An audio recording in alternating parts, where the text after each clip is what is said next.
సింహరాశి వాళ్ళకి ఈ మాసము 3 గ్రహాలు మాత్రమే యోగిస్తున్నాయి. 2వ స్థానంలో కేతుగ్రహ సంచారం వల్ల కలహాలు గొడవలకు వెళ్ళేటువంటి అవకాశం ఉంటుంది. చాలా జాగ్రత్తగా ప్రశాంతంగా ఉండేటువంటి ప్రయత్నం చేయండి.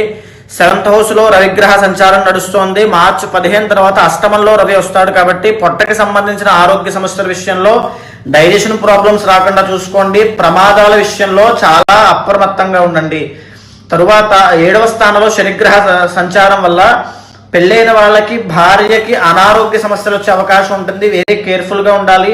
ఈ మాసం అంతా కూడా ప్రమాదాల విషయంలో, అది వాహన ప్రమాదం అవ్వచ్చు, నీటి ప్రమాదాలు అవ్వచ్చు, అగ్ని ప్రమాదాలు అవ్వచ్చు, ఎలాంటి ప్రమాదాల విషయంలో అయినా వెరీ వెరీ కేర్ఫుల్ గా ఉండండి. గ్రహస్థితి బాగాలేదు. అష్టమంలో బుధ శుక్రుడు యోగిస్తున్నారు. దీనివల్ల ఆకస్మిక ధనలాభం పొందే అవకాశం ఉంటుంది. సడన్ సర్ప్రైజులు పొందే అవకాశం కూడా ఉంటుంది. అంతవరకు పర్వాలేదు. అష్టమంలో రాహుగ్రహ సంచారం కూడా ఇంటర్నల్ జాతకంలో మారకాధిపతి అంతర్దశగా నడుస్తూ ఉంటే ప్రాణగండం ఉండే అవకాశాలు ఉంటాయి. బికాజ్ ఈ మాసం చివరిలో షష్ఠగ్రహ కూటమి పట్టడం వల్ల, అది అష్టమ స్థానంలోనే పట్టడం వల్ల దీర్ఘకాలిక ఆరోగ్య సమస్యలు కానీ, ప్రాణానికి సంబంధించిన ఇబ్బందులు కానీ వచ్చే అవకాశం ఉంటుంది.